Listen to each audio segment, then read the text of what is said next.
नैनं वन्दे मुकुन्दप्रियं वन्दे भगतजनाश्रयं च वरदं वन्दे शिवशङ्करं सर्वमङ्गलमाङ्गल्ये शिवे सर्वार्थसाधिके शरण्ये त्र्यम्बके गौरी नारायणी नमोस्तुते। ज्ञानिनामपि चेतांसि देवी भगवती ईशाः राधा कृष्ण मोहया महामाया है। कथा आरंभ होता है। सुनियो वीर हनुमान राम लखन जानकी सदा करे कल्याण सिया बलराम जय जय राम करो कल्याण सीताराम मेरे मन बस जाओ जी भगवान।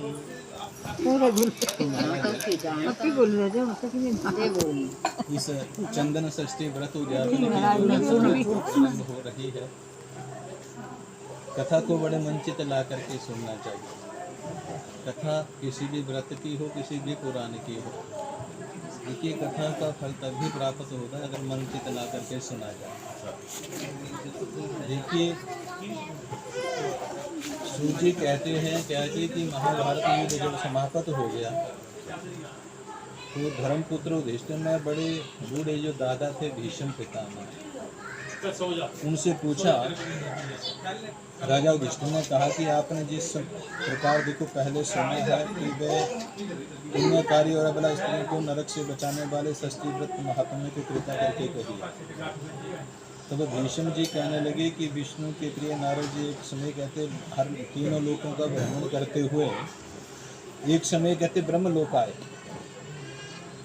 और जाकर के ब्रह्मा से पूछने लगे।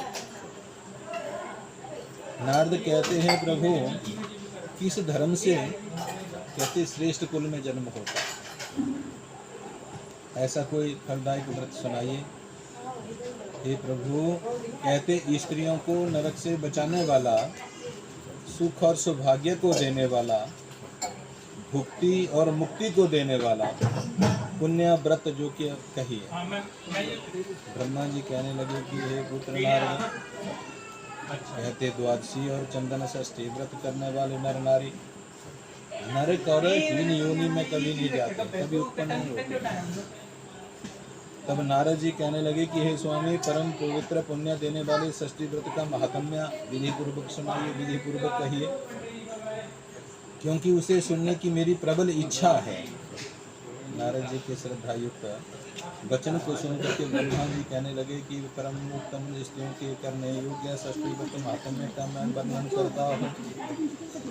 महाराज कहते गंगा, सरस्वती, रेवा, पार्वती, देवकन्या, उर्वशी, इंद्राणी, अहल्या, गौतमी, शनि, रोहिणी, लक्ष्मी, तारारंभा, त्रिलोचना और जो बड़ी बड़ी पतिव्रता स्त्रियां जो की है विष्णु लोक में रहती हैं,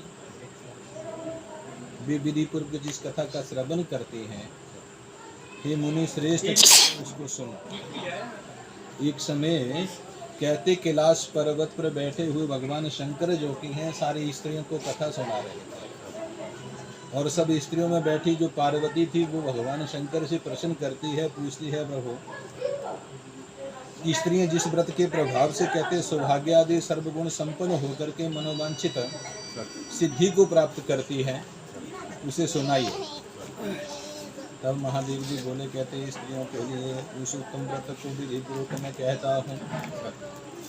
कहते भादो महीने के कृष्ण पक्ष की षष्ठी तिथि में हे प्रिय स्त्रियों को उचित है कि वे मन को विषयों से रोकें।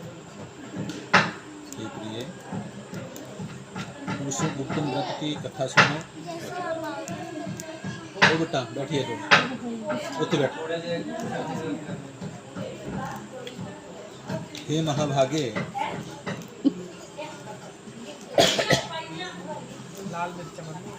मालव प्रांत चित्रकूट पर्वत में कहते वेद, शिक्षा, कल्प, व्याकरण और 6 वेदांगों को जानने वाला एक ब्राह्मण रहता था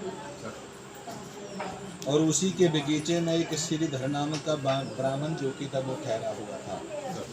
इस पवित्र तिथि में ही सुंदरी पितृ प्रिय श्राद्ध है जो कि तब वो उपस्थित हुआ। कहते कि आषाढ़ मास की पूर्णमासी के 5वें पक्ष में अर्थात अश्विन कृष्ण पक्ष में श्राद्ध या तिथि की मिति आ गई, तो उस श्रीधर नामक ब्राह्मण ने ब्राह्मणों को निमंत्रित किया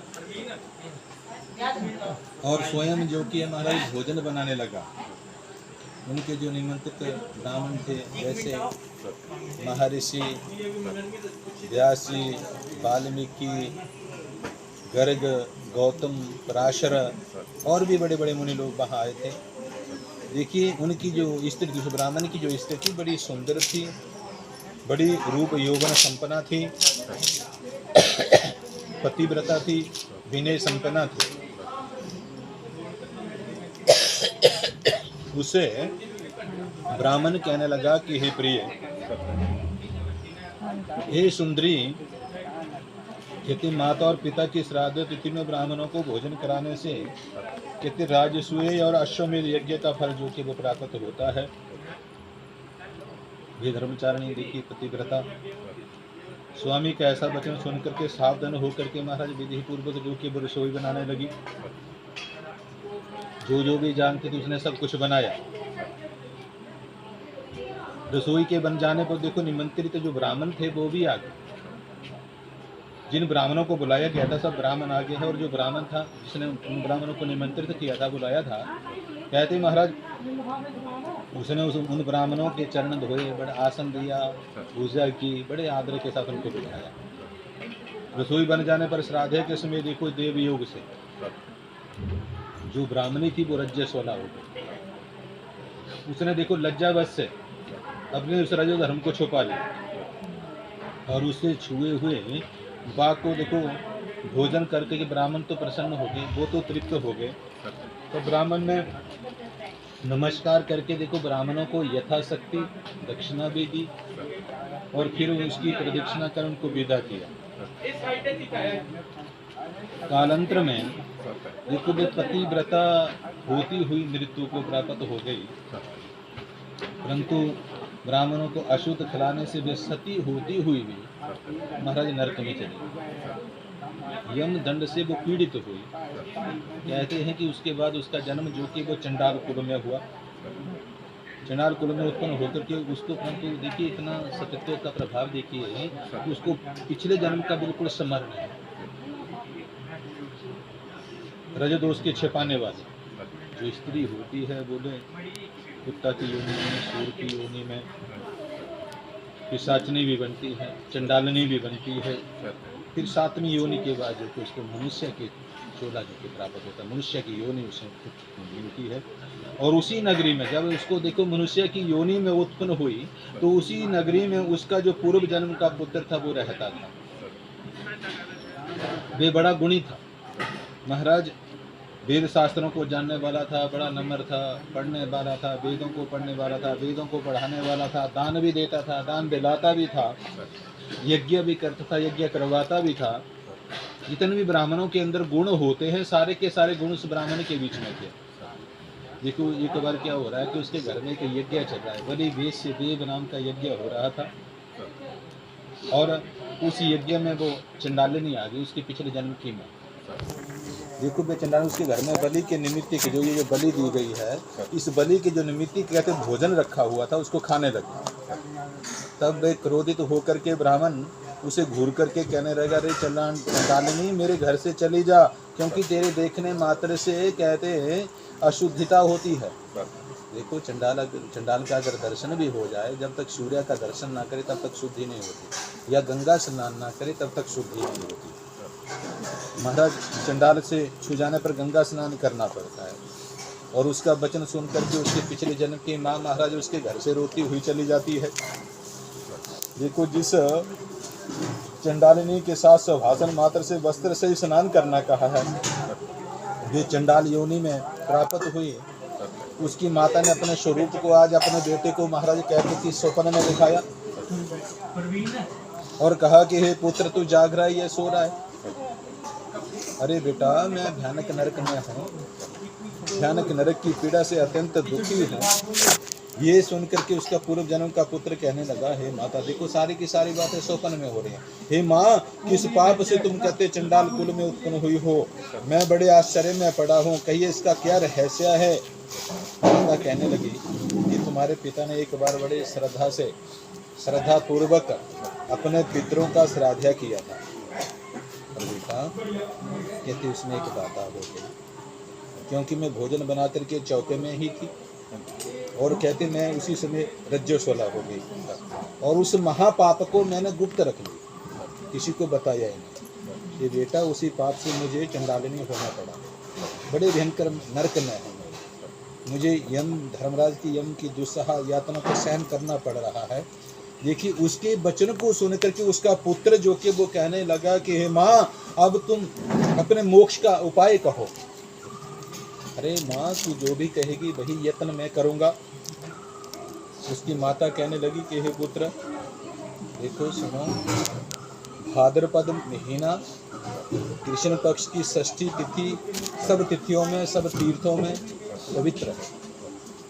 हे पुत्र, इस षष्ठी का व्रत करके ब्राह्मणों के सम्मुख उसका पुण्य मुझे देने से, उस पुण्य के प्रभाव से मैं इस चंडाल योनि में मुक्त हो जाऊंगी, इस चंडाल योनि से मैं मुक्त हो जाऊंगी। इस भांति देखो स्वप्न में माता को दुखी देख करके उसका जो पुत्र था महाराज वो नींद से उठा और अपने माता के स्वप्न के वाक्य को स्मरण करता हुआ सोचने लगा कि देखो उपवास आदि से भी चंदन षष्ठी का व्रत जो होता है वो कितना श्रेष्ठ होता है। ये विचार करके वे ब्राह्मण देखो मुनियों को बुला करके मुनियों की अनुज्ञा पा करके स्नान के बाद वाणी मन काया से उच्चारण करता हुआ चंदन षष्ठी के व्रत महात्म्य के फल को अपनी माता के लिए देने लगा, और उस पुण्य के प्रभाव से चंडाल योनि में प्राप्त हुई उसकी माता महाराज स्वर्ग को चले गए। देखो कितना बड़ा महत्व, बेटे ने व्रत किया और माँ देखिए स्वर्ग चली गई। देखो मैं कथा के माध्यम से ये कहता हूँ कि जो स्त्रियाँ इसको इस व्रत को करती हैं उनका कभी नीच कुल में जन्म नहीं होता है। नारद जी कहते कि ब्राह्मण इस षष्ठी व्रत का विधान कहिए, मैं आपसे पूछता हूँ चंदन षष्ठी व्रत का कौन सा मंत्र है, कौन सी पूजा है, कौन सा नमस्कार है, किस देवता की पूजा करनी चाहिए? तब ब्रह्मा जी कहने लगे, कहते नारद जी सुनिए, पहले तो स्त्री ब्रह्म मुहूर्त में उठे, स्नान करे, श्री सूर्य नारायण जी के लिए अर्घ दे और उनसे ये प्रार्थना करे कि प्रभु इतनी शक्ति देना कि मैं इस व्रत को पूर्ण कर सकूं। देखिए फिर सारा दिन व्रत रखे, और देखो इस कथा में ये लिखा कि स्त्रियों के समूह में वो स्त्री ना जाए, क्योंकि जब स्त्रियां इकट्ठी हो जाती हैं किसी की अच्छाई किसी की बुराई करती ही रहती हैं, और उसी से उनको दोष हो जाता है और उनका जो व्रत रखा हुआ था सब नष्ट हो जाता है, उसका उनको कोई भी फल नहीं मिलता। इसलिए शास्त्र में ये लिखा है कि कभी भी स्त्री के समूह में अगर व्रत रखना है तो अकेले रह करके भगवान का सिर्फ भजन करना है, और जब पूजा संपन्न हो जाए तो चंद्रमा जी के लिए एक गड़वे में दूध डाल करके उनके लिए अर्घ दें, और अर्घ दे करके उनसे ये प्रार्थना करें कि प्रभु हमारा ये अर्घ आप क्षीर समुद्र से निकलो अग्निहोत्री जी, हे चंद्रराज जी हमारा ये अर्घ आप स्वीकार कीजिए, और फिर ब्राह्मणों को भोजन करवाइए। देखो जो भी बनाना जानते हैं बनवाना जानते हैं सब कुछ बनाइए और बड़े प्रेम से ब्राह्मणों को भोजन कराइए। ब्राह्मणों को कहते सेजा का दान करिए, और भी ब्राह्मणों को जो कुछ भी आप देना चाहते वो दीजिए। फिर सूर्य पूजा की सिद्धि के लिए ब्राह्मण का वचन है, अर्थात ब्राह्मण भी ये कह दे कि आपकी पूजा जो कि वो परिपूर्ण हुई। देखो जो मनुष्य इस कथा का श्रवण करता है, इसको सुनता है, इसे महाराज कहते हैं कि 100 गौदान का फल जो कि है वो प्राप्त होता है, और इसी व्रत के महात्म्य के प्रभाव से लोक में सुख और परलोक में शुभ गति जो कि है वो मिलती है। और इन्हीं शब्दों के साथ ये कथा की समापन होती है। बोलिए मंगलम भगवान विष्णु मंगलम गरुड़ध्वजा मंगलम पुंडरीकाक्ष मंगलाय स्तन हरि। बोलिए सच्चिदानंद भगवान की जय। भगवान